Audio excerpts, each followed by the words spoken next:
Whoo, what's happening, fam? L.A.R. movement still moving. Book is entitled Lessons from a Non-Custodial Father at Amazon, Kindle, and Create Space. A link will be in the description box below, as usual. What the hell just happened? Now, what's going on, Shelly? I'm just getting this together right now. I didn't know it does that. Now, happy Saturday. This video is going to be entitled Dysfunction, Addiction, Excuses, and Fallouts. I said I was going to probably do one tomorrow today because I'm still sick, so I could just knock it all out. So what I'm about to get into is cultural society issues. Thank you, Shelley. Cultural issues. The issue of everybody has issues, but people wind up inheriting dysfunction. And because people wind up inheriting dysfunction, it winds up permeating through society. And people also wind up having addictions. And they don't understand how these addictions affect other people, which is a problem, which is a big problem. The third part is people make excuses. And then the fourth part is the fallouts. Now, the dysfunction, first and foremost. Everybody, when I talk about dysfunction, I talk about things like mental abuse, physical abuse, sexual abuse, anger issues, and people seem to, the things that make children messed up adults. That's what we're about to get into on this first quarter of it. When it comes to kids growing into dysfunction, everybody has a functional side of the family and a dysfunctional side of the family. And I'm gonna be somewhat lighthearted with some of this stuff because I don't want to just be, dragging you down on a Sunday.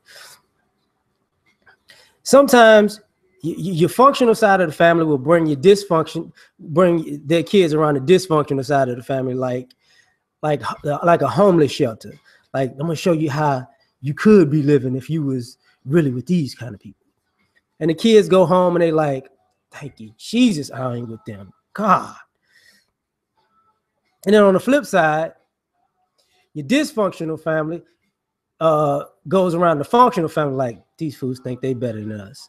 You know what? We're going to mess up all their stuff. We're going to steal from them and everything because they live in a life that I want to live, but I just can't handle the responsibility.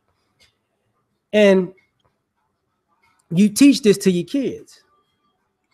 And here's the problem. What happens when you come up in a physically abusive household?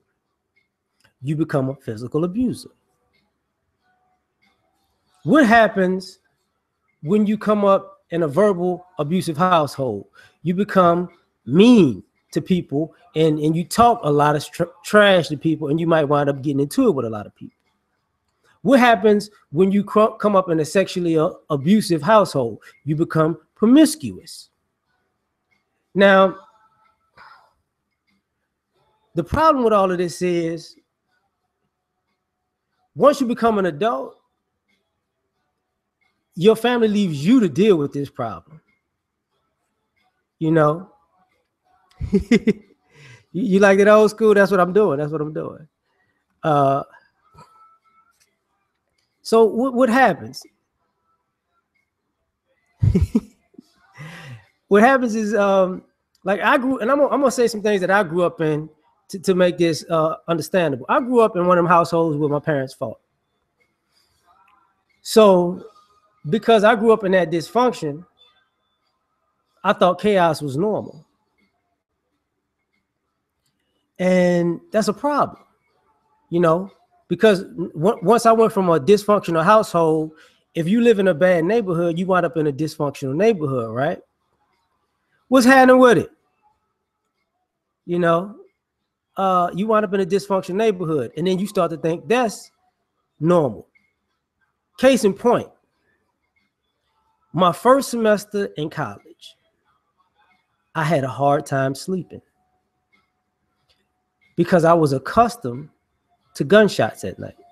I was accustomed to police sirens. I was accustomed to police choppers. So what ended up happening was I couldn't sleep because it was just too quiet and too peaceful. That was a problem for me, like a major problem. I was like, I was restless, you know. And people don't want to talk about things like that because the one thing that people do with their dysfunction is you don't realize it when you're a child growing in it, but they cut it in and off. It's like crime. Crime happens basically in your area. The crime is going to happen around people that are accustomed to seeing each other or know each other or just in the same area. You know, that's why most crime is there's black on black. That's the excuse people use. But there's also white on white, Asian on Asian, all that, because that's who's around each other. But you don't realize as a child that people cut their dysfunction on and off because they don't take it out into society, or some people, most people realize they got to cut it off because they're gonna wind up in jail. So now you can't do all the things that you quote unquote wanted to do or bring home. And that's the part of, the physical abuse part. If you physically abusive, you're not gonna go out in public beating on your spouse and your children because you're gonna have problems.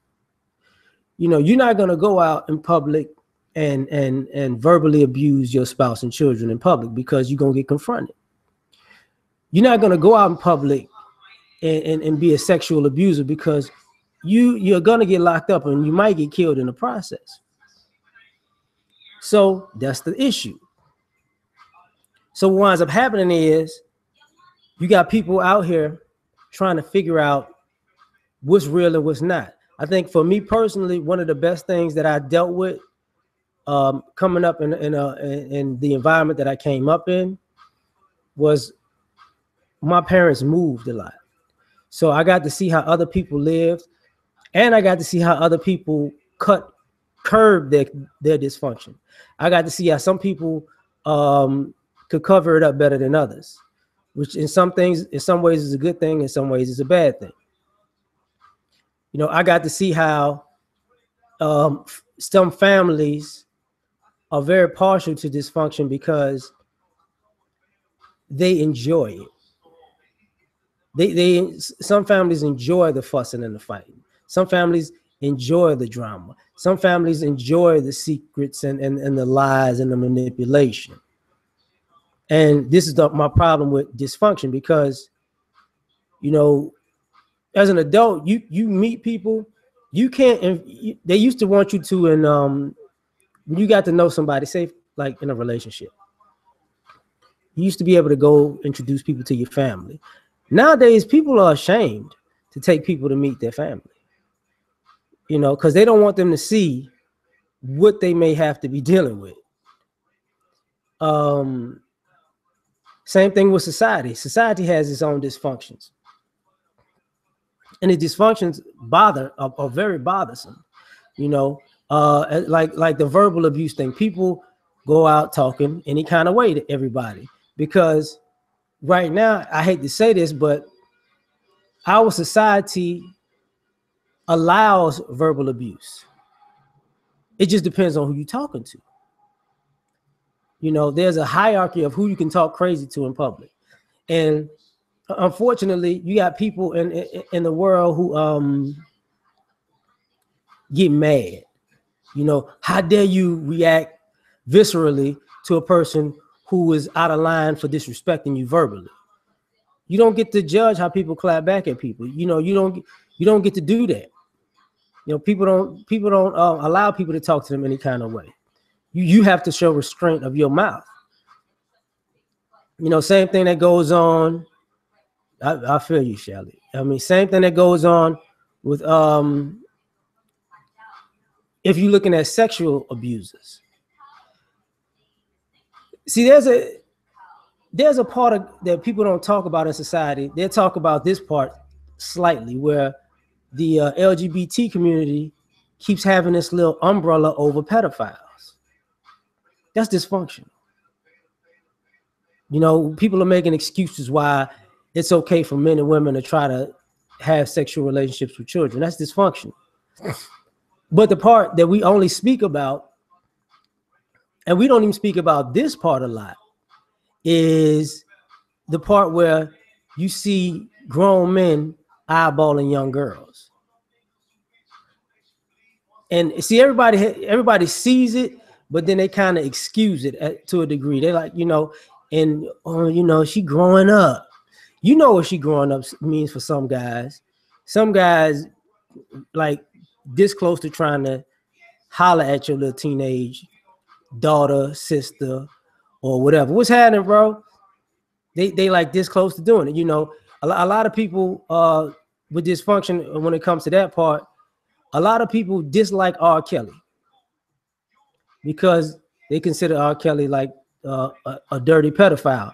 But there's a lot of guys in your family and a lot of guys you know who be eyeballing young girls. Y'all don't say none of them. You know, and the crazy part about it is with men is tricky because men try to gauge who they can say that stuff around because they know some guys will punch them in their mouth. They know that. Like that's the one thing that I can't say about us as men. Like you get around, you have to know the guys you're around and know if you say something like that, somebody gonna clock you. Now, I think with the ladies, I think that's different with that sexual dysfunction because you know a MILF is just a term that everybody just accepts. You know, a woman, grown woman sleeping with a teenage boy is just acceptable in our society. It's not considered dysfunctional until, and I've seen this before, until she has sex with a young boy and he grows up to be a dog.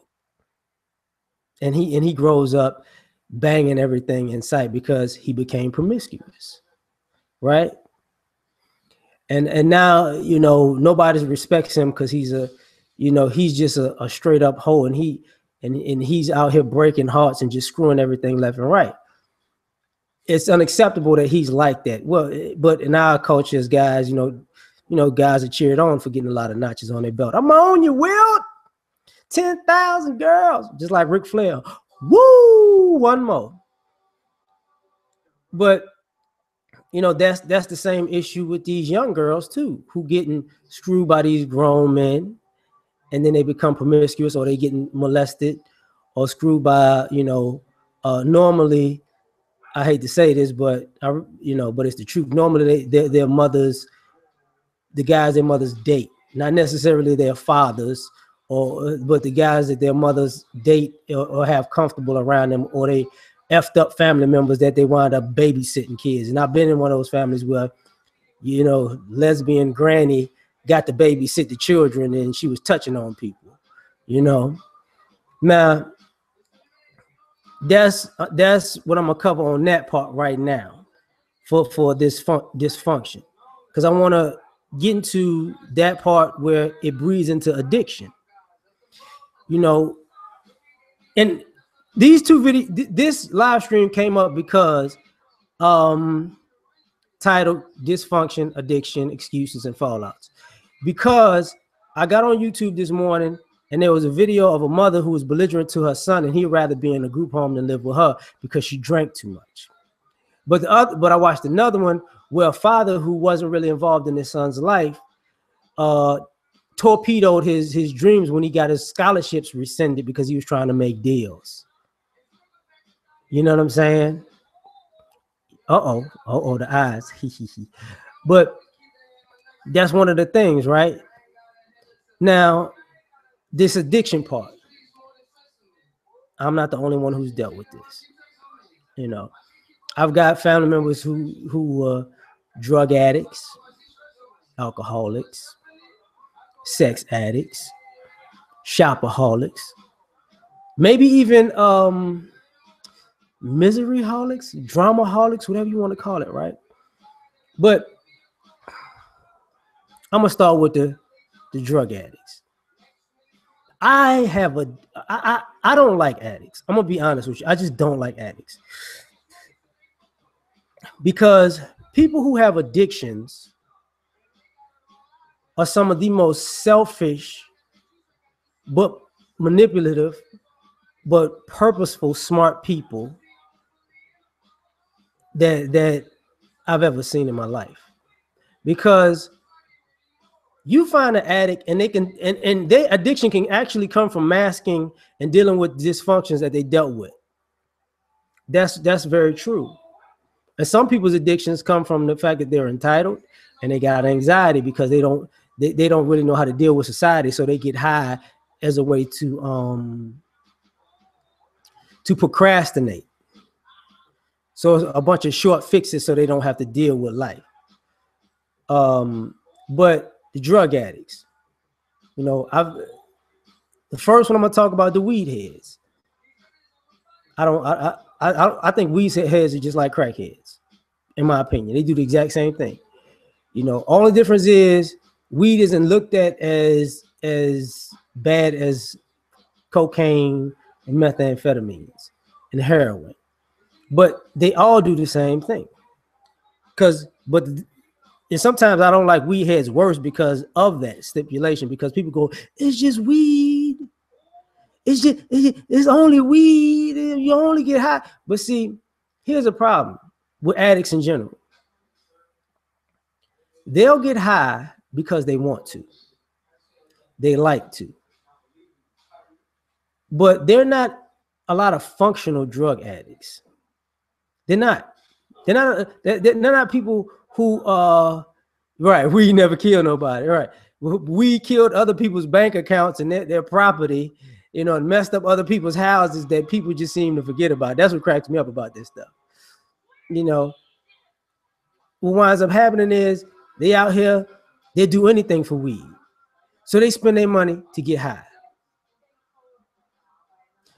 But then they at your house eating all your food that you work for because they spent their food money on weed.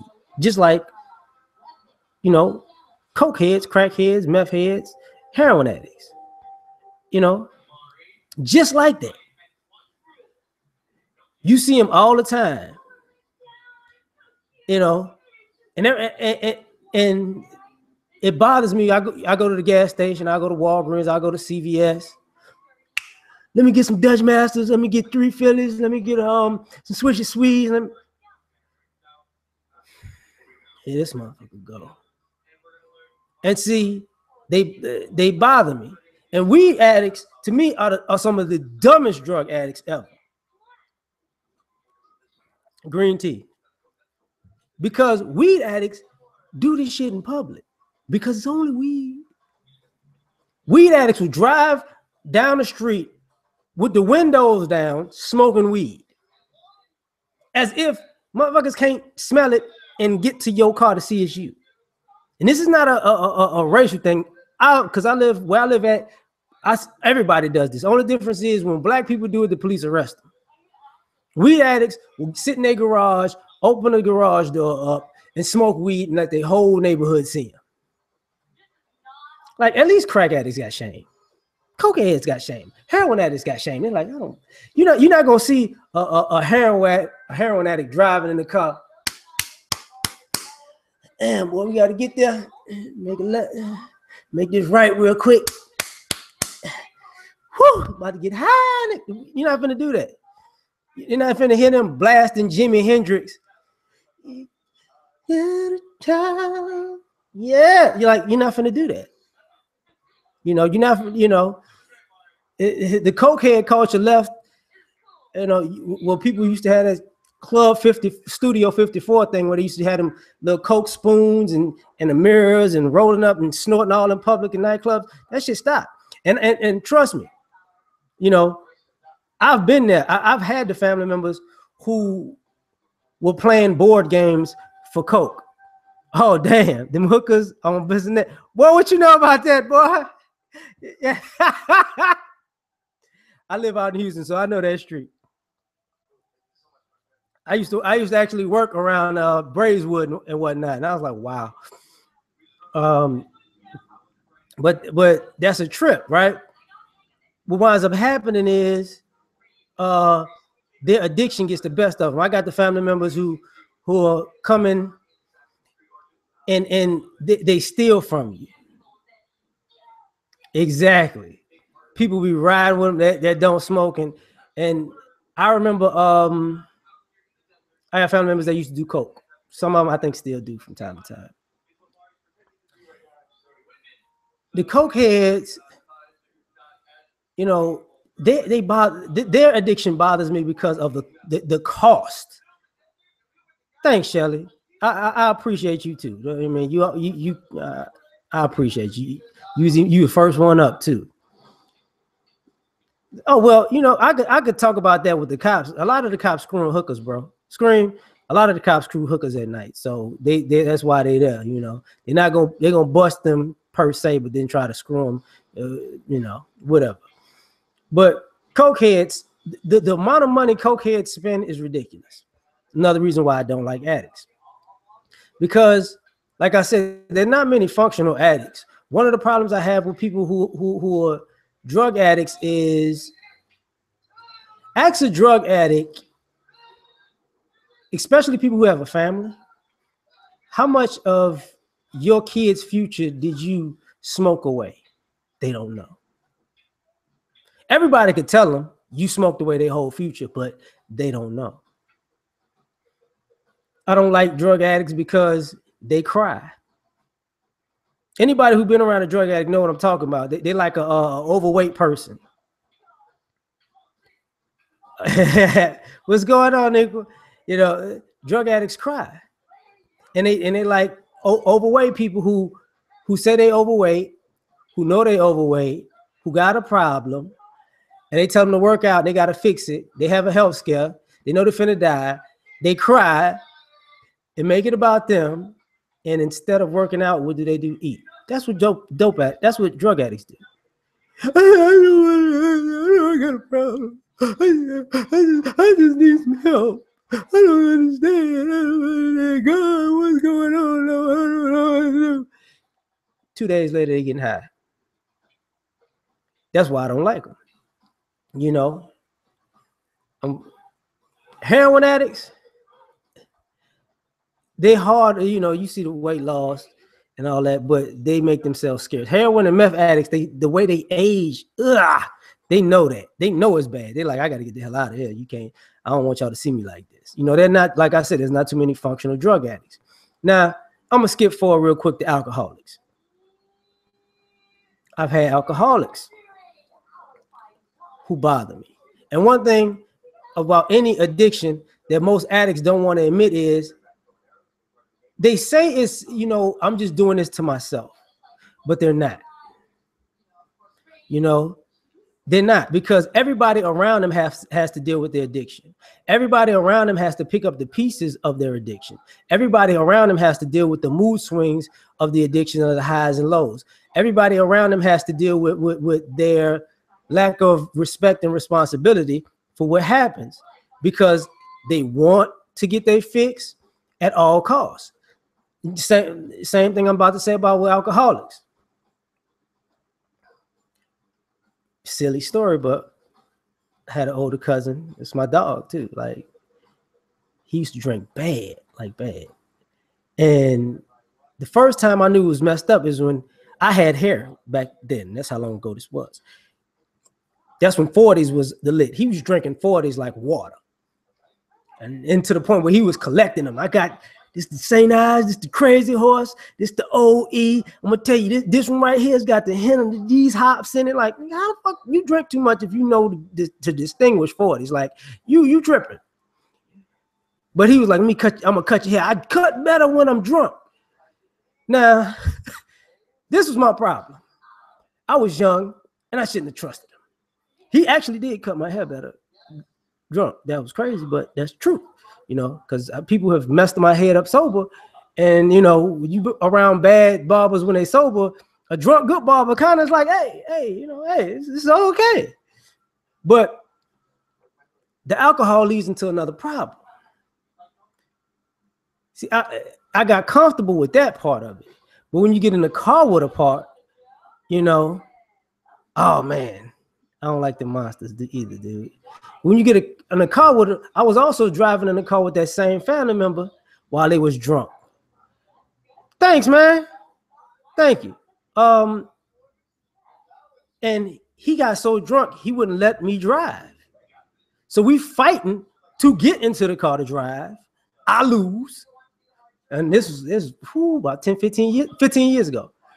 And I lose because it's his car. And I'm like, all right, whatever. And we get in the car, we driving on the wrong side of the road. I'm steering the car from the passenger side so we don't get in the head-on collision because he that drunk, that he's still drinking and fighting me that he's sober enough to drive while we're driving down the wrong side of the road, while we're driving head-on in the traffic.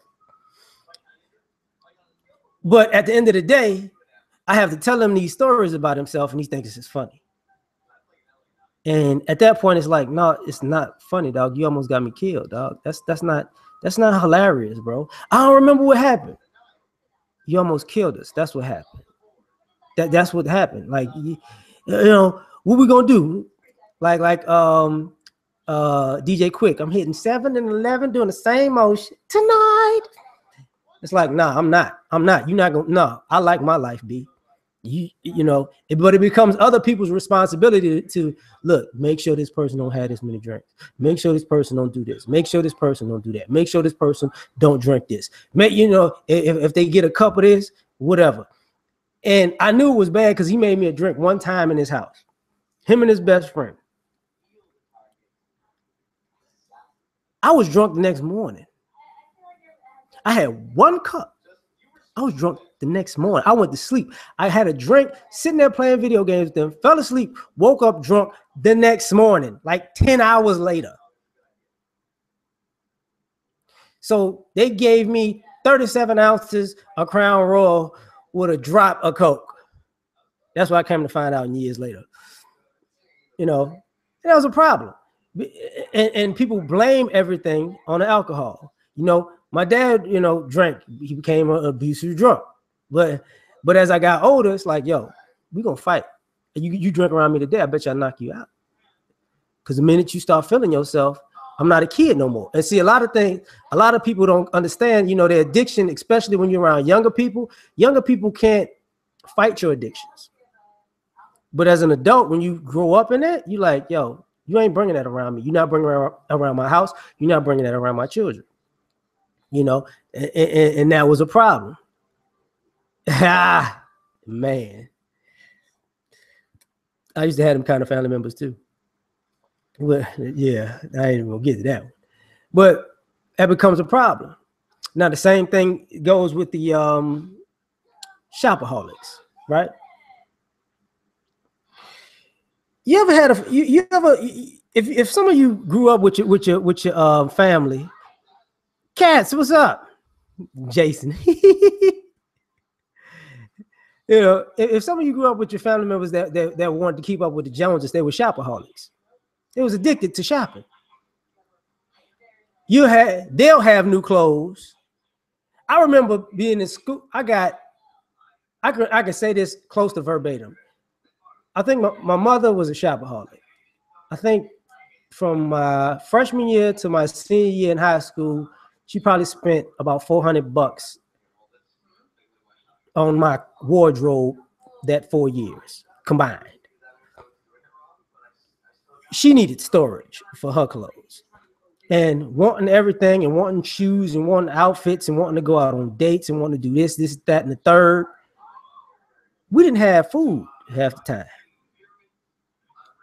She was fresh, but it was kind of like that Boondocks episode when Riley took the food money and he went to Foot Locker and he was like, I'm fresh, ain't I?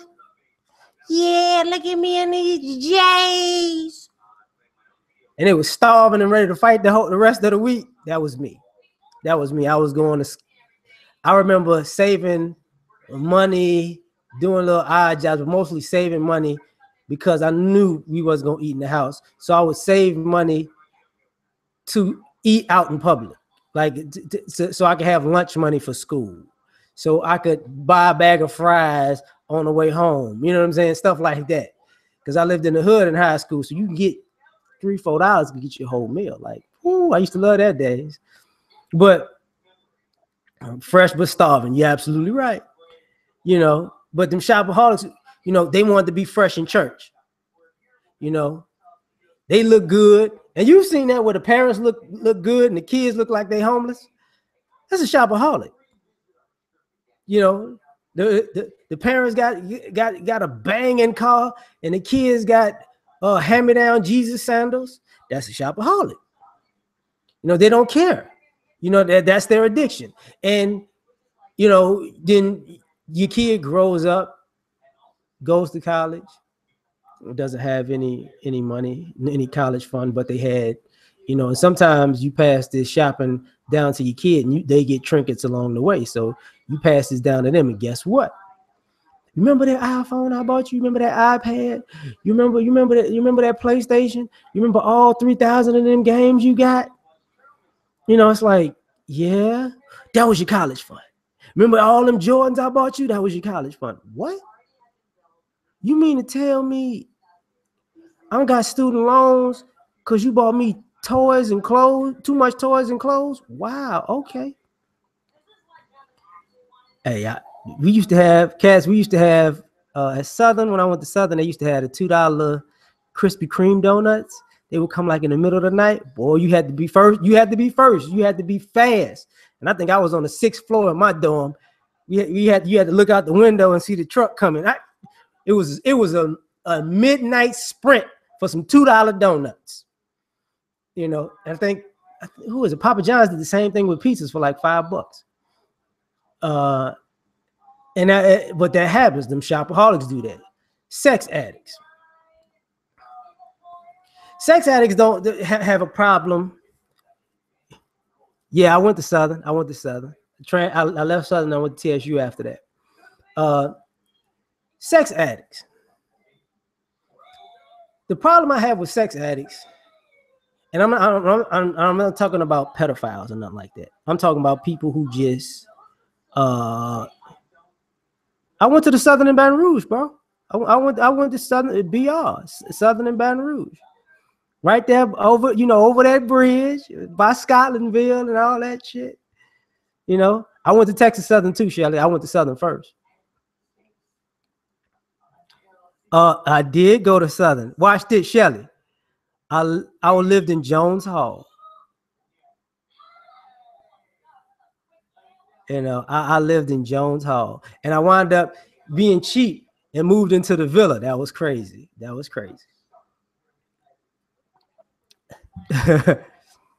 Now, as a guy is different. I think, you know, because you're yeah, I did. I went to Southern first, and I transferred to Texas Southern. And I graduated from Texas Southern. And the crazy part about sex addicts, sorry, I got to get back on this topic, my bad, that they don't realize how they influence their kids to think sex is a fix, you know, and that's a problem, because what winds up happening is, you know, you're around those parents that like having sex to the point where it's uncomfortable to have your child in the house with you when you're screwing somebody and you loud as hell. You know, you don't have no decorum. Sex addicts have no decorum. They just, it's 11:30.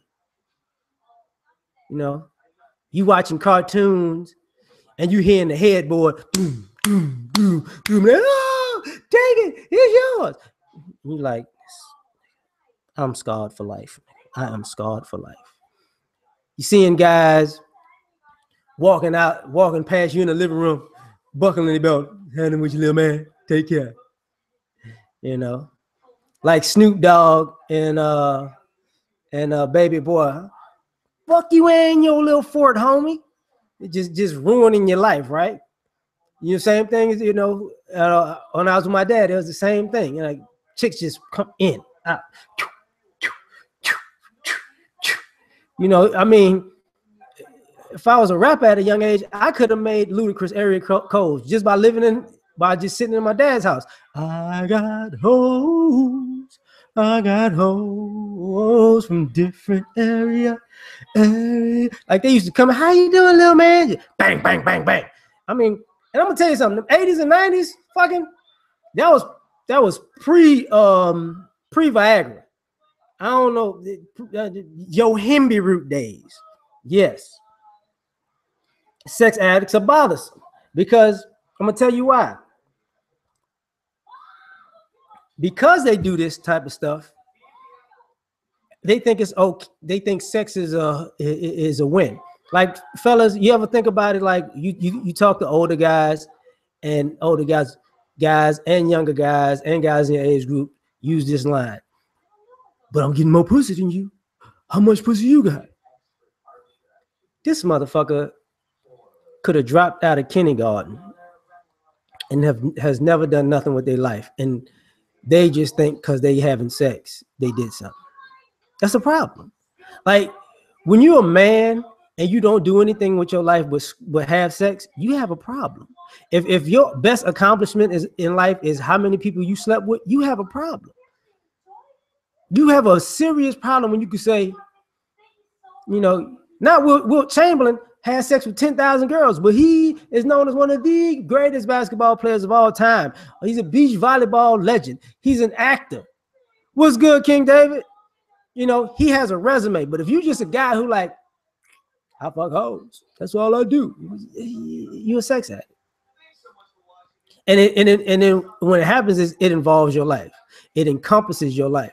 And then when it encompasses your life, it makes the people around you have to deal with it. Because sex addicts, guess what? You go around people, they whip people, they cheating on people. Now you got to cover for them. They bring their addiction into your life. Oh, I was with them. Oh, I was hanging out with them. Hey, do this for me. Hey, say use me. Call me at about 10:15 and say, dog, why don't you come hang out with me? Come help me because my car broke down on the freeway. I need that. Ain't that a bitch side piece just came on? But that's crazy. Now that's a problem because now you need to get their story straight for them because they're a sex addict, because they fucking over so many people or fucking so many people. They don't really know who they lying to or which lie they told who. So guess what? Now you got to be Johnny Cochran for them. Because they'll lie, you know, just like when girls lie. Girl, why not at your house last night? Tell them. Girl just, yeah, he was with me. You know, she was with me rather. She was with me and we was just checking it. We had wine, you know, we did the wine and painting thing and she came over.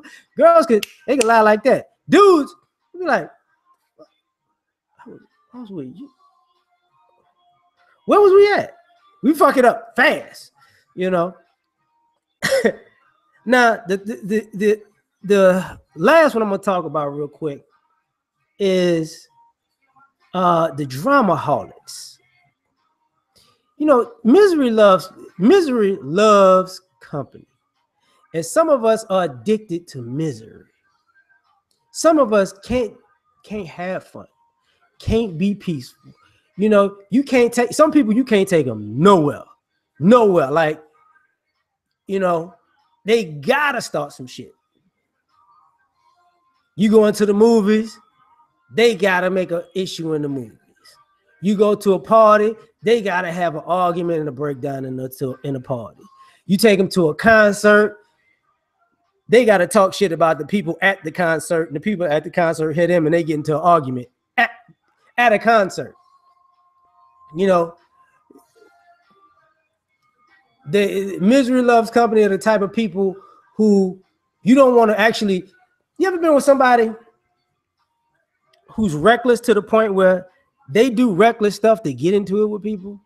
Like they'll speed right past the cops on purpose and then try to cuss the cops out for pulling them over for speeding, and you in the car with them, and you like, this nigga gonna get, this motherfucker gonna get us killed. Now the cops at your door, at the passenger side door, with a gun on you because they just want some drama. And then people always fucking with me. Like, fucking with you, fool. You just did this. You know, the type of people who you having a good day? Nah, see, man, people tripping, man. This going on, that going on. And when that energy shifts, and you know this person is never happy, because you got to spend enough time around people to realize if they're happy people or not, right? And they're never happy. Never. Birthday ain't happy. Christmas ain't happy. Thanksgiving free dinners ain't happy. You know, matter of fact, when other people are happy, they come to fuck it up. You know, they getting married. Ooh, we going to the wedding. Does anybody here have anything to say? Speak now, forever hold your peace. I wouldn't trust that motherfucker. I wouldn't. I've been married 20 years and I don't like this bitch. If I was you, I wouldn't do it. Fuck that. The Reverend don't know what he's talking about. I saw the Reverend fucking a stripper last night. You gonna let him be the one to tell you I do? You don't want this kind of drama, B. You know, it's crazy. But they're miserable. And because they're misery addicts, nothing will ever make them happy. Nothing. What's going on, Warmac Waters, man? Thanks. You know, nothing will ever make them happy. Oh, let me break for a second and tell y'all this while y'all in here. I've gotten people who tell me that my volume was messed up on my videos. So if the volume, I'm gonna do a little bit more lives just for the fact, just so you can hear the volume, because I record the same way I do these damn lives.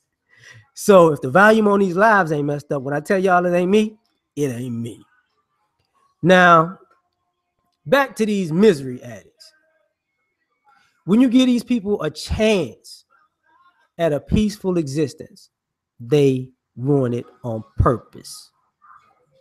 It's like, yo, let's do something happy. I don't do happy. They like it, like, you know, like I just brought up the Boondocks earlier. They like stank meaner. They you know, I don't want to do nothing happy, bitch ass nigga. Fuck you. Like, damn, dog, we can't even play checkers without you going crazy. We can't even we can't play Monopoly without you kicking over the table. You know, a black family can't get together and play spades without you losing your damn mind. And that's where we all talk shit. Spades and dominoes. You know, you can't cut a motherfucker. You know, don't you break? I swear, throw that stupid ass diamond out. Get that shit out of here. Then it's a fight. Because they don't never win shit because they miserable. They can't take losing. So they didn't start a whole fight on a get together over a spades game when it's really that their life sucks, but they want to just get into it with people, right? This is a problem with people in addictions. Because like I said, it spills into everybody else's life. This is why, you know, people say stuff like, this is why black people can't get together. We can't go nowhere. It's normally because of misery addicts. Because you know, you separate people who got friends and family know this to be true. Because Thanksgiving about to come up. It's certain people, y'all know, y'all ain't inviting to the damn house. And there's certain people, you know, certain family members like, whatchamacallit gonna be there? Yeah, we invited them. I ain't coming. I ain't got time for this shit. I'm coming. I'm gonna come get a plate and leave. Because you know, when they come to the house, they always on that shit. Always on that shit. That's a problem. Now, the biggest problem I had, part of this part is because I'm gonna put it all together at the end, you know, is excuses. See, when you have dysfunction, when people have dysfunction, that's an individual problem that they put on. That's a family problem you inherit. You inherit dysfunction. You know what I mean? Just like some people have inherit good things from their families. Other people inherit bad things. The dysfunction you inherit, that's a bad thing. The addictions, that's when you don't want to deal with your issues, that's self-inflicted. But see, the excuses for me is a big, big problem, because the excuses speak to the support system for dysfunctional people and addicts. So now you can't necessarily get away from the dysfunction in your own family and friend circle, and you can't get away from the addicts in your family and friend circle, because the people in your that are your other family and friends keep making excuses for these people. They are facilitating and enabling these people to bring their nonsense into your life now. And now you wind up having issues with them because of these type of excuses. You know, if you got a person who, like I said, Thanksgiving's coming up, you're gonna have those family members who they know not to tell you that the people that you ain't fucking with is coming. So when you show up feeling good, like I ain't got to deal with that shit today, I can eat my turkey, dressing in cranberry sauce, in peace. Where the sweet potato pie at? You at the table, you look over. Auntie, I thought this motherfucker wasn't coming. What the fuck they doing here? Why the fuck they here? Why the fuck they here? You know they be fucking shit up. Well, I didn't want to tell you that they was coming because I knew we a family, we need to stick together, you know. And I knew I told you that they was gonna come, you wasn't gonna come, or you was only gonna come for 10 minutes. And I got, you know, and I know those people, the ones that know that you ain't fucking with them like that, and they know why, you know, when you and the family members who got into it as kids and adults, you know. Who they gonna come mess with? Hey, what's happening? Boy, you know I ain't never like you. I'm about to fuck with you all day. Yeah. Can I sit next to the motherfucker that don't like me? Oh man, we gonna catch up.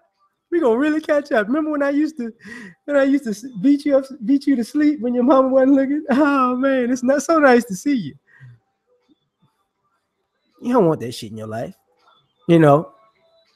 I've been around the family members who the uncomfortable one, you know, the child molester ass family members, they making excuses for. You know, they had a rough life. I didn't bring my fucking kids over here to be around Chester over here. You know Chester fucking kids. And then all of a sudden, the adults send the kids when they get together, go up to play in the room. And then you sitting there kicking it with family, kicking back, relaxing. And all of a sudden you look back and you like,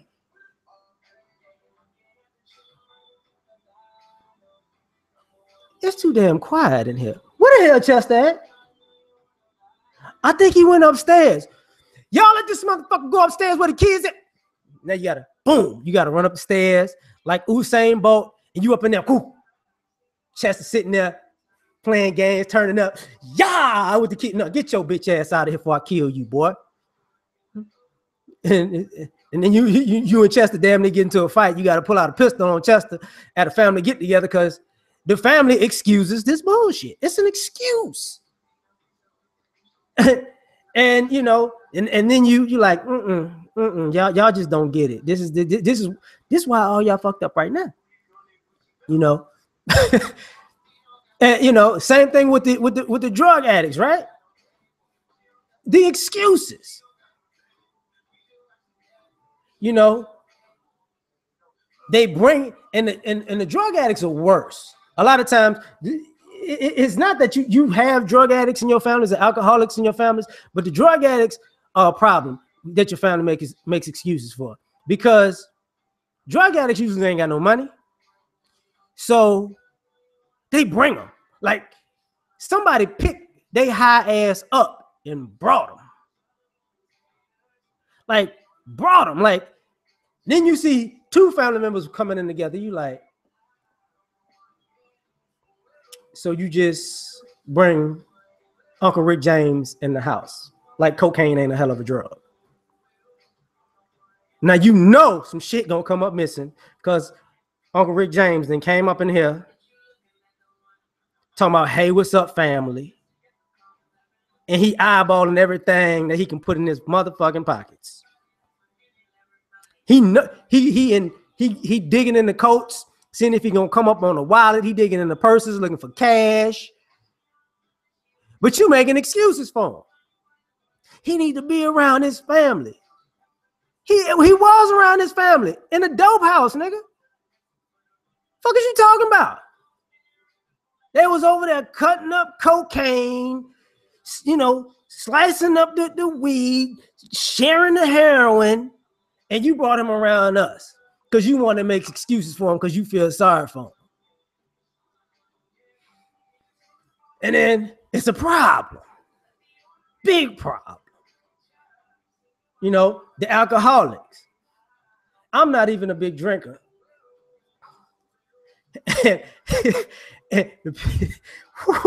Boy. But when I did have alcohol in my house, I got like a little bit of alcohol in my house right now. We all got those family members and friends.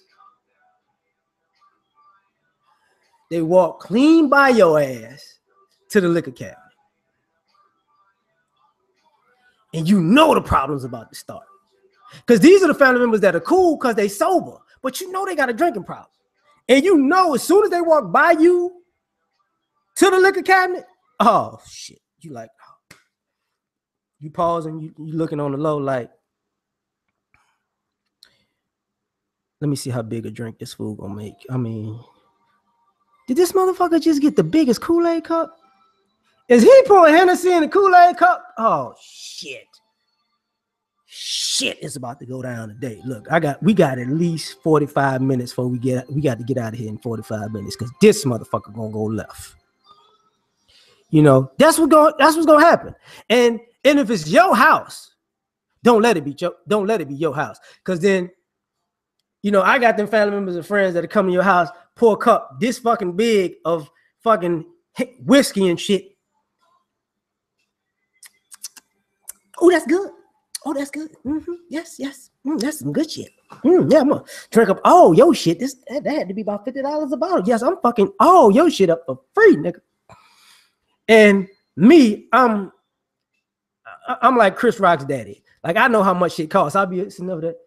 I know you just not drinking $27 worth of my goddamn Jack Daniels in one cup.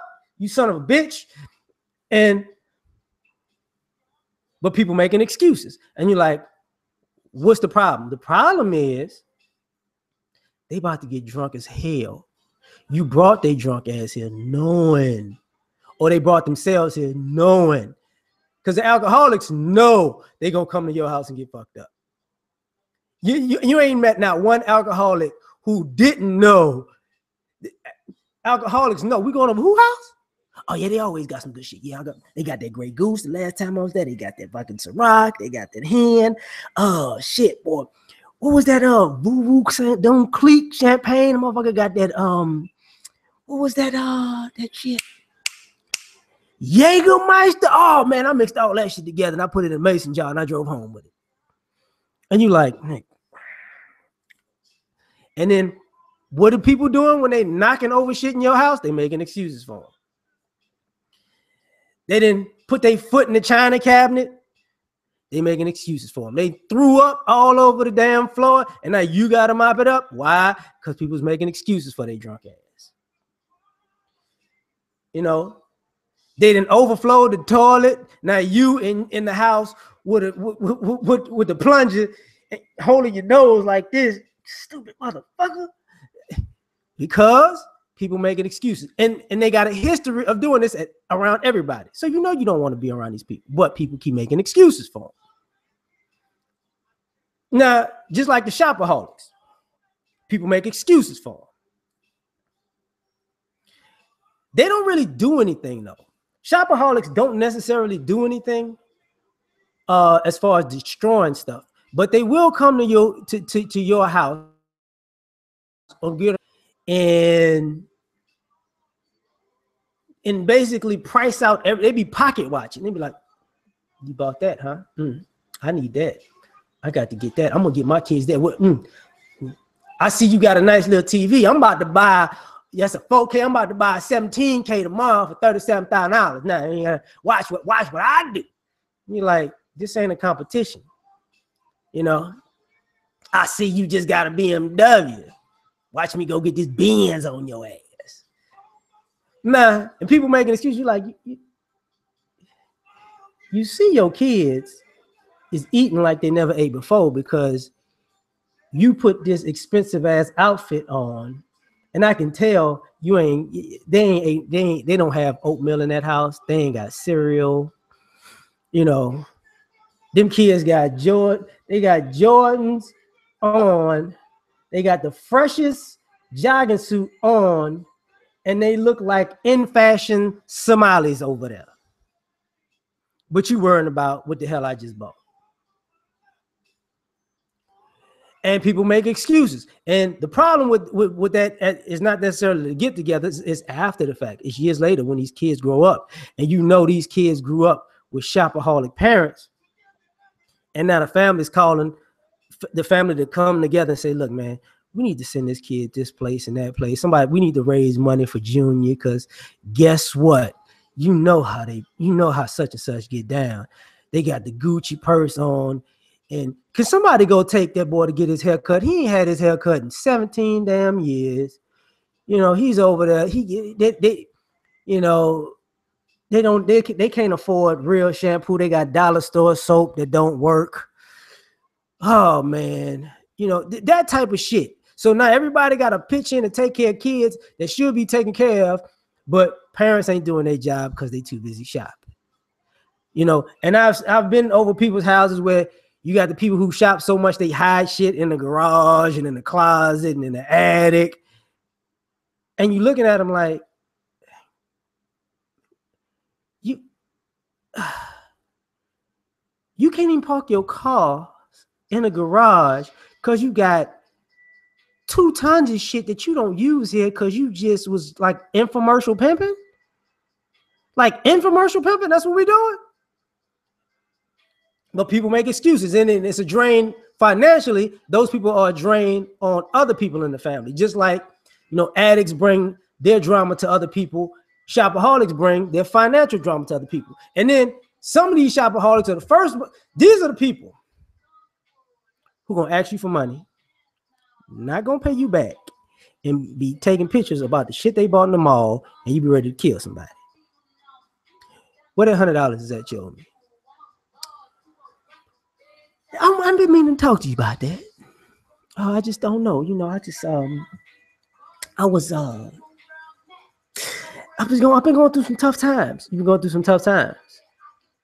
I seen you on Instagram with a Louis Vuitton wallet showing off, but you've been going through some tough times. You got 27 people at this get together buying your child clothes and drawers and socks because you didn't ask everybody in here for money because you said, you know, you can't make your car payment. Why don't you get a different car? Why I need to get a different car? Because you can't afford that shit, and we got us paying for shit. You got guys out here, people paying their goddamn child support, but they Snapchatting in the club. Really? Because you shopaholics. You wanted to buy that $30 bottle of champagne for $300 because they put some sparkles on it, and you want to get some attention at a nice club. That's what we doing. You got these people out here who actually got the kid, got a job, get child support, and is spending all their damn money on kicking it, looking at the goddamn food, and asking other people for money. What the hell you doing in Dubai and I'm babysitting your goddamn kid? It's a school week, bitch. Like, fuck is you doing? You know, I ain't got no money right now. I can tell you was trying to go suck dick in Abu Dhabi. Don't you think that's a bad idea? I need to give you some money for that? They're about to repo my car. And we know it's about to come up because it's about to be the end of the year soon. You're going to have the shopaholics who, I got my taxes.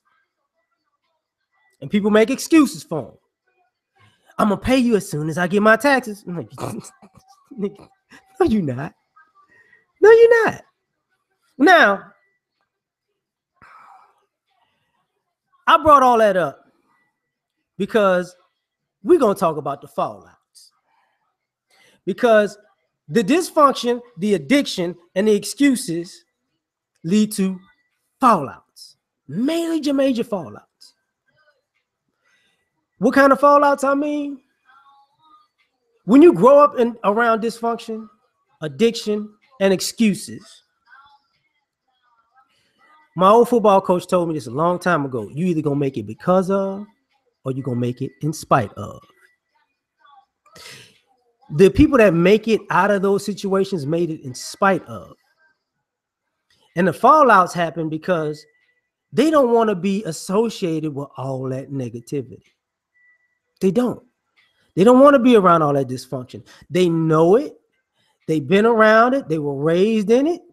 You know, and sometimes you get with people as adults and you understand that they come from those same environments, and you give them leeway because everybody doesn't work, doesn't evolve at the same pace. So you can find, you know, a difference between a person who's working through getting rid of the dysfunction, the addiction, the excuses, and a person who's just playing games to stay that way. So what winds up happening is, when you're around the people who are, like I said earlier, who are physically abusive. See, when you're a child, you can't get out of that because you're a child. When you're an adult, you tell people straight up, look, I ain't coming. You not coming around me, and I'm not coming around you, because you're not bringing that around me, because I'm gonna hurt you. And then that's a fallout, because those physically abusive people at this point are uncomfortable because they know you big enough to do something to them too, and you big enough to speak up for yourself when you couldn't speak up earlier. I feel you. I feel you. You just, they're like, can't do the stuff I used to do. You can't, because you're falling out with these people that the people that are verbally abusive. You know, it's a fallout because people make excuses. People make excuses for the people in your family and your friends who talk to people crazy. I'm not gonna lie. I'm one of them people that I talk crazy to people. Most of the time, I'm joking like a motherfucker. So everybody knows I'm a clown. So like, I'm here to crack jokes. Now, if I go too far, I'm like, oh, went too far, I'm gonna shut up. That was my bad. I didn't know that was a trigger issue for you. My bad. Because my friends and family joke with me the same way, so we don't have an issue with that. But everybody ain't like that. And so when you become verbally abusive to people, the people that say, oh, that's just how they are, you're like, let me tell you something. You ain't gonna talk to me any kind of way. Like, you ain't gonna call me any kind of name and cuss me out just because you feel like you can. I might knock you the fuck out. And then it's like, I'm so used to talking to people like this. So what?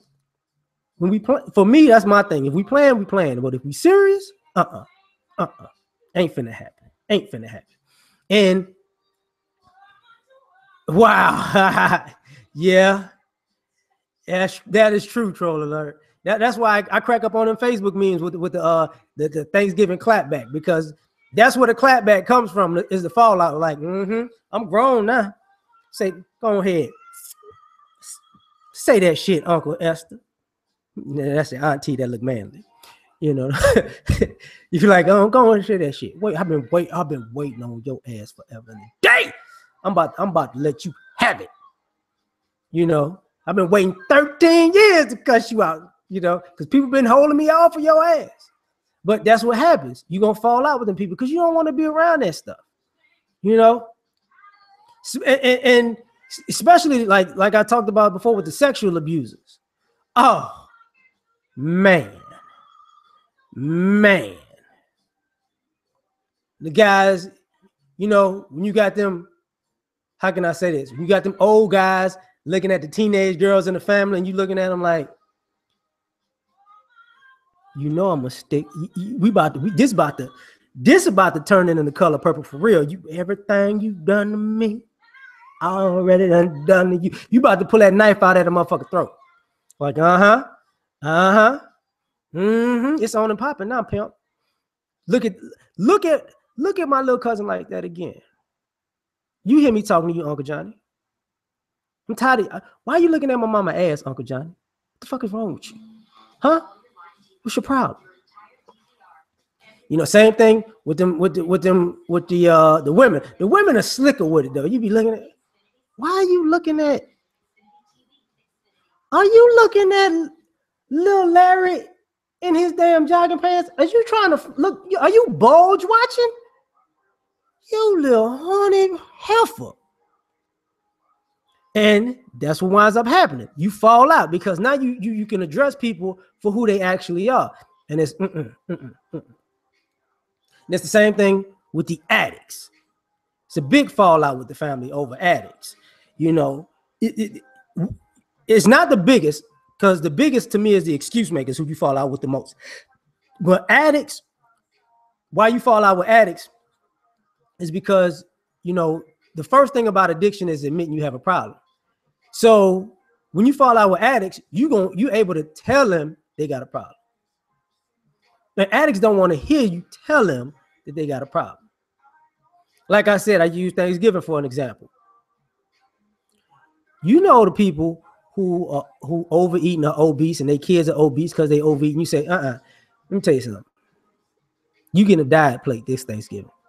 You ain't coming here with 7 pans and Tupperware. You're not finna bag all this shit up and take your fat ass home with that fat ass kid of yours and eat all our goddamn food. Chubby ass, your fat ass don't never cook nothing. And then you want to be picky. This dressing ain't got enough salt in it. Fuck you. You know, that's a problem. You know, that's a big problem, because you falling out with people because they, like I said, addicted to food. You know, the one with 8 kids, 6 baby daddy. Ooh, woo. Yeah. Just like the dope heads. You fall out with them because what do? They come in the house high. You know, it's the weed heads that come in the house high most of the time. They come find the other weed head cousin or the weed head family member, give them that weed head look. You know, we about to go to the store. Yeah, I think y'all ran out of eggs or something. We going to the store. And when they walk out, the whole family like, here them niggas go. Like, here them niggas go. You know, it's crazy. And then they come back. Where the eggs at? Huh? Where eggs? You bitch ass nigga. Don't nobody want to smell your stinking ass, you and your cheap weed all over the goddamn house. Go outside. Like, why they talking to us like that? Cause your high ass always doing this. Got time for this? Now you want to be around the kids, and the kids. Why Uncle Johnny smell like a skunk? Now I gotta explain to my son what skunk weed is and why you should never smoke it, because you're gonna look stupid as shit like Uncle Johnny. But people don't think about that. You know, you catch people stealing silverware, and now you gotta, you know, it's a fallout. You know, my personal favorite with drug addicts, when they come to your house with some shit, or somebody else's house with some shit that they stole that you remember now, you looking at that.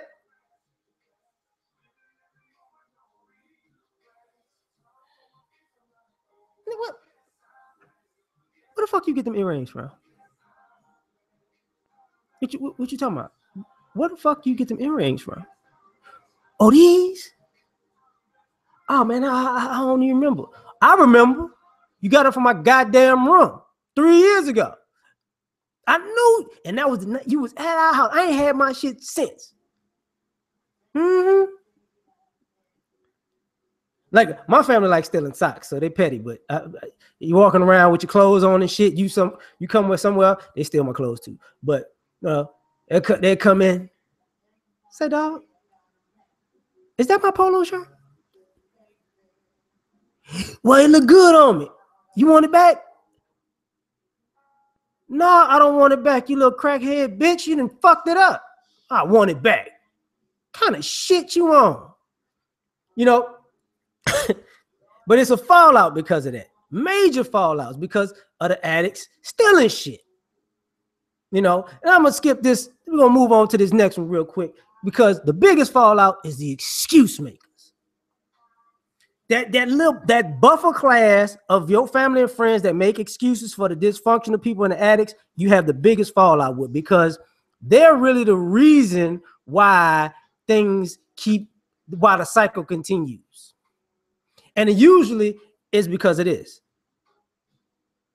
They doing the same shit, and they don't want you to address them on the shit they doing. They just slicker at hiding it. That's why when you get into it with a family or member or a friend, because they keep excusing somebody's behavior, usually you come to find out that they've been doing the same thing, or they thought they was a genius by using this person as the fall guy for the shit that they was doing. See, because everybody's paying attention to them, but not paying attention to that family member that's making the excuses. You know, like when we talk about the child molesters. You cuss out the child molester, but then you really go hard at the person that brought the child molester, because you know good and hell well they know that they're a pedophile and they brought them anyways. So basically, they are bringing the lion to the lambs. So you got a problem with that. You know, you really, really got a problem with that, and then you going off on them. Dog, they steal my good socks. They steal my good socks. I ain't gonna lie, dog. And they be walking around in my shit in my house. And I hate that shit. My dad came here recently, and that motherfucker, like 350 pounds, he stole my socks. We got the same size foot. I was like, bitch, your foot is 350 pounds. What the fuck is you talking about? You didn't stretch my socks out. I can't never wear them shits again.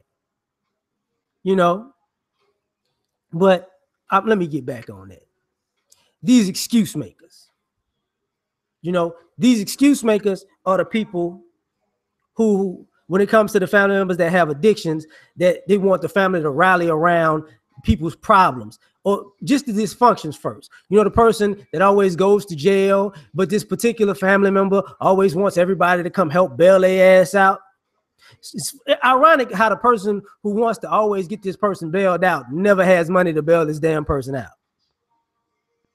And it gets so bad back in the day, some people got their family members who had to mortgage the house and damn near lost their house or lost the house, chasing around some nutcase in the family that they made a million excuses for because they made them like that.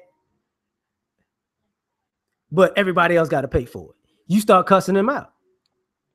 You start going off on them. You start having a big fallout with them people. Because at the end of the day, it's like, I can be mad at them for their actions, but I'm madder at you for your enabling their action, because instead of separating this person from everybody, you brought them around and they brought all of their shit to everybody else around them. You wanted to live with their shit. I didn't. My family don't. My kids don't. Our family and friends don't. You wanted to be around that, not us. And that becomes a problem. You know, just like I said about the addicts coming there stealing. You get mad, you fall out with the person who brought them there too. Because you know they're a thief. You know they're a drug addict. You know that they do this type of stuff. But you brought them anyways. And they stole stuff anyways. And then what happens? You think about it. You sit there, you think about it, and you're like, you were always excusing a criminal. But when I think about it and I look back at it, appreciate it, Reagan. When I think about it and I look back at it, you always made excuses for the drug dealer cousin before he got killed, but you was always getting money from him. That's why you made them excuses. You was always making excuses for the drug addict cousin or family member because they used to give you some of the shit they stole before they went and sold the rest.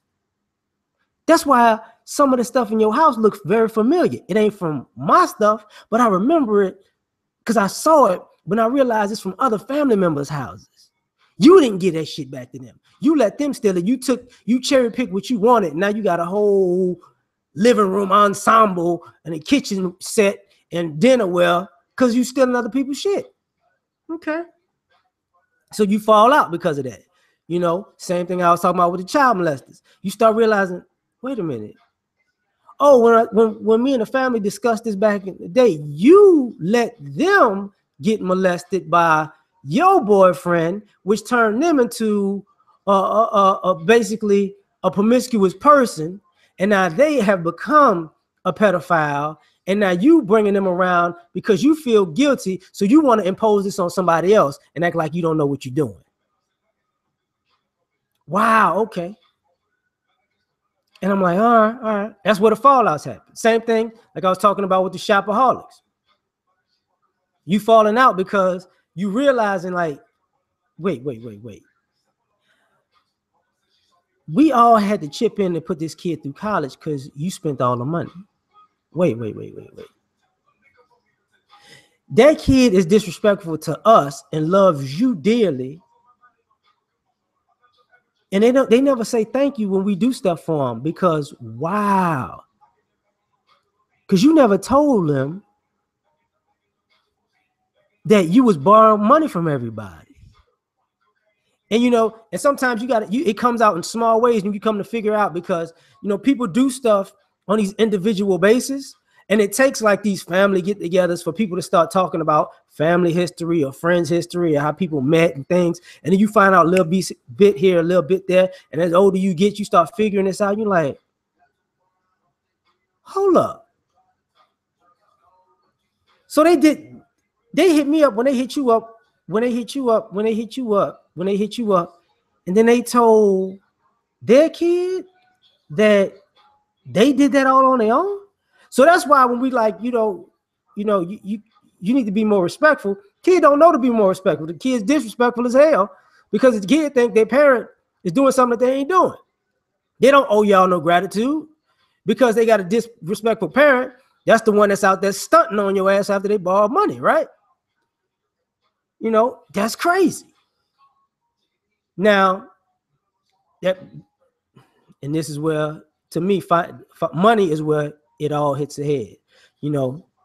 And I gotta talk about this because like I said, part of the reason was his video about this father who ruined his kid's future or part of his future. Some of you guys some of you people don't show up for your family members, right? And this is where the fallout when you become an adult. Parents didn't take care of you. Parents didn't care about you. But when you starting to win in life, they showed up. So proud. Cared about you so much.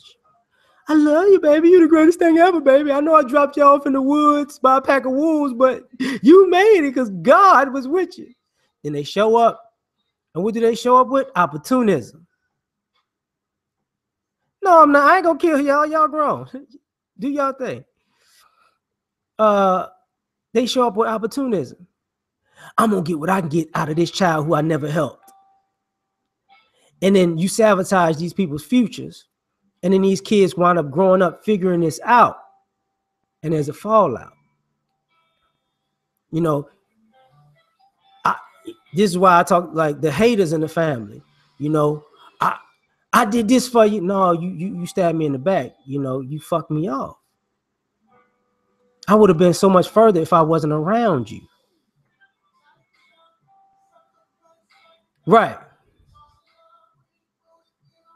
You know, they do treat people like do things horribly. But I'm saying some of those people just ingrates. Some of them ingrates. But others, to be perfectly honest, others are taught that it wasn't other people that helped them.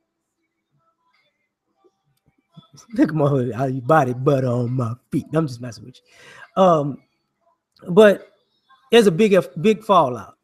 You know, I remember, and I can say this personally. I remember when I graduated from college, I didn't go because a lot of my family members messed my situation up. So, you know, they'll show up like, I'm so proud of you.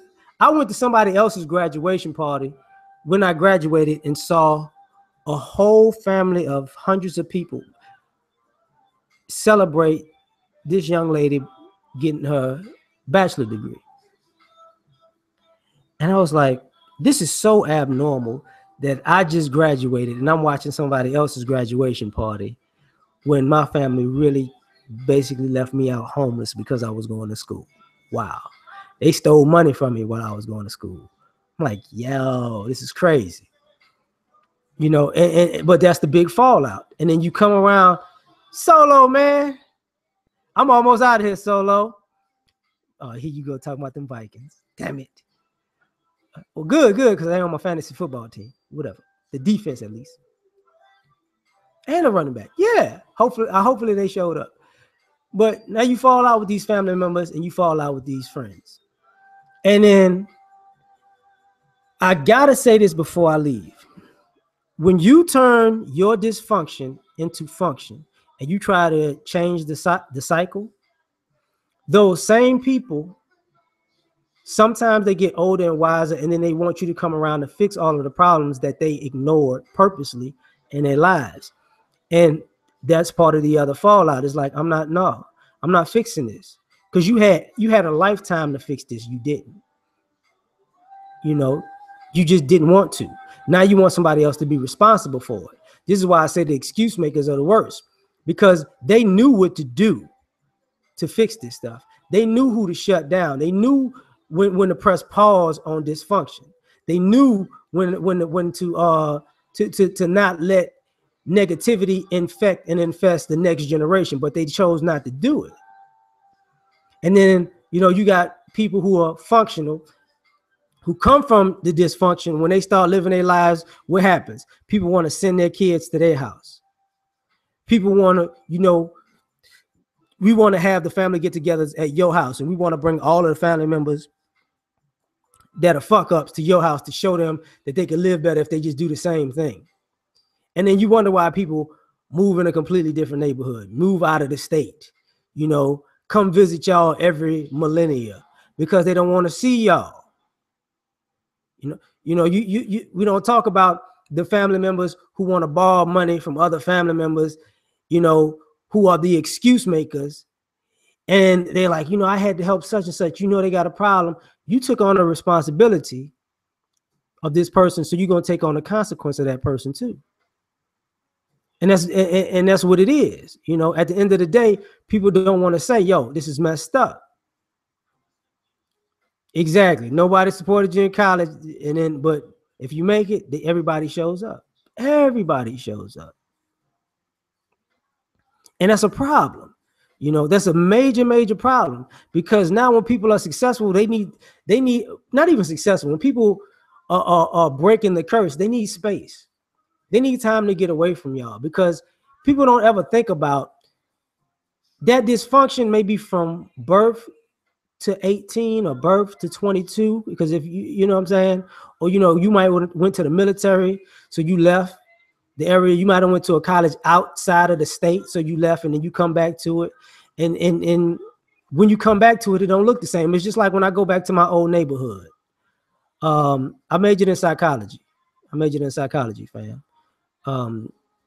Then you come back to the old neighborhood, and you're like, damn, this how it look? Wow. And it's not that, even when the neighborhood looks bad, home is home. But what drives you nuts is you see the same people doing the same thing, living the same way, having the same mindset, not understanding and acting like they don't understand. You just let 20, 30, 40 years go by doing something that you know doesn't work just because you like dysfunction and addiction and excuses so much. I can't be around you. I can't deal with this. I can't bring this into my life. You know, it's just like people who go to church. I stopped going to church. One of the reasons was because people just wanted a word. People didn't want to get help or fix the issues. They just wanted to go, oh, hallelujah, hallelujah, thank you. And then they get in the parking lot, get in the car. Fuck you, bitch, get out the way. Right, asshole. You got road rage 30 seconds after benediction. Like, what the fuck is wrong with you?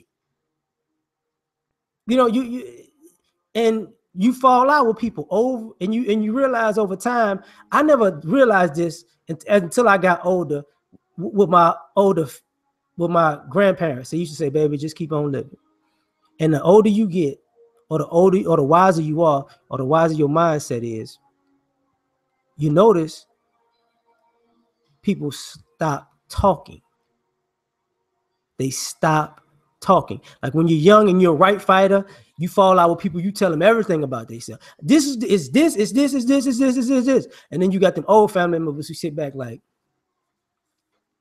young blood, they know that already. They don't care about what you're saying. They just gonna do them. You wasting your time talking to them. You need to just go live your life. Just go live your life. And you ask that family, why are you still here? And that family member would tell you, I'm not here for these people. I don't like none of them. They get on my damn nerves. But somebody got to protect these kids to make sure they ain't as fucked up as these fools. I understand you left. You grew up in this. This ain't the family I grew up in. So because when the matriarch and the patriarch died, so a lot of our families went to shit. And the most dysfunctional people and the addicts, the idiots began to run the asylum. You know, so that became a problem. But there were certain people who stayed in the family. Like, look, I'm gonna tell you something. It ain't, you know. And we all know these family members because we would go to their houses for solace and peace sometimes. That would be our getaway, those get-togethers, those Christmases and Thanksgiving dinners and family reunions, 4th of July barbecues. You know what I'm saying? Maybe the fighting night, a Super Bowl party, stuff like that. And they took on more responsibility because of that. And that's a problem. But when you get there, you look at everybody else in the house and everybody else that's in your family and friends who make all these excuses, and you realize on the financial, and you start to pricing this stuff out, like how much it costs you, like how much these people cost you in life. What is the cost of living when you're around dysfunction, addiction, and excuses? You know, did somebody ruin your car? Did somebody steal from you? You had to purchase something else? Did somebody make you lose your job or sabotage you from getting a certain job? Did somebody ruin a business? You know, and you start to thinking about these things. Did you have to get in trouble because you had your kids around the wrong people, and now you rushing back and forth, and it cost you a potential opportunity that could change your life or something that you dreamed about? And you start falling out with these people because they never take into consideration that they're buffering dysfunction and addiction with all their help and excuses can cost you your dreams and aspirations and goals. They never take that into consideration. They know it though. And when you become an adult, you realize these people know that they sabotage your life. They just don't care because they care about the dysfunctional people and the addicts more than they care about you. That's why you're gonna get that speech. Oh, they gonna always make it. They good. You know, they handle whatever. They very strong.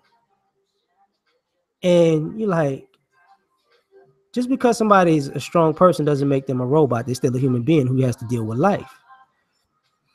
And when you're a human being that has to deal with life, you don't want to have to deal with unnecessary adversity because people want to bring adversity to your life because they think it's okay. You know, and that's a problem. And before I end this, I'm gonna say this: in America is a prime example of that. You know, they said when white people got the flu, black people got pneumonia, right? When us black people, when we do stuff, it's all plastered on the news. And when white people do stuff, U.S. Weekly, this teenager got pregnant. Oh my God, she's such an angel. You know, Billy, whatever his name is, has just killed 17 cops, but he's such a nice child. We don't know what happened. We looked into his backstory, and his mother dismembered his favorite G.I. Joe member, and he spiraled down the path of anger and depression. He started sticking firecrackers up frogs' asses, but it's no problem, because we're going to cover it. And because they cover up all of that nutcase shit, we'll do the rest of society does. We cover up nutcase shit, But the fallout is great. Fallout is epic, And this is why classes separate. This is why people talk about sometimes it's not about race, it's about class. It's about class because of this mentality. You don't want to be around a certain demographic of people. You don't want to be around people who are just ain't shit. That's why upper class people think differently from middle class people, think differently from lower class people. As a matter of fact, I'm gonna say it in this way. Where I live at, you can actually see the stratosphere of class. You can actually see. You can drive to an upper class neighborhood and see how they take care of things. You can drive to a middle class neighborhood and you see how they take care of things. You can drive to a lower class neighborhood and see how they take care of things. In the same, without going 10 minutes in either direction. And all these things, as dysfunction, as addiction, these excuses and these fallouts that I talk about, the irony of it is, and this is where the rubber meets the road for me. It's an imaginary line where that shit stops. When dysfunctional people go around people who are not dysfunctional or areas that aren't dysfunctional, they know to stop that shit. When I cross this street, I ain't bringing that there. People who are addicts, they know when I cross this street, they ain't tolerating that over there. People who making excuses for people, they know when I go to this neighborhood, they don't want to hear that shit. And it becomes completely different. And you as an adult ultimately realize what you didn't realize as a child. Oh, these people are cutting their dysfunction on and off at their will. They're cutting their addiction off on and off at their will. They're cutting these excuses off on and off at their will. So that makes the fallouts more harsh because you realize you don't act like this when you go to work because you know better. You ain't getting high when you're going to handle your business because you know better. You're not excusing bad behavior. You might have you might excuse every behavior in your family, in your circle, behind closed doors or around family members. But then you get out in the society and you're the same hypocritical ass person that got a zero tolerance with everybody. I'm not having that. And you start seeing people in the same dysfunctional people, the same addicts, the same excuse makers and enablers in a different environment, and they're completely different. And then when you see that, you like, oh, you know better. You won't do better, but you don't respect people like me enough to not bring that bullshit into my life. But you know you won't bring it into other people's lives. Oh, it's on now. We enemies. I don't even care if we family. I don't even care if we friends. I don't care if we were next door neighbors and we grew up together, and we wore the same the matching Transformers pajamas and sleepovers. I'm done, son. It's over, son. And people don't want to admit that. They really don't. So at the end of the day, this is my take on dysfunction, addictions, excuses, and fallouts. So, as Russell Simmons would say, thank y'all for coming out. God bless and good night. Peace.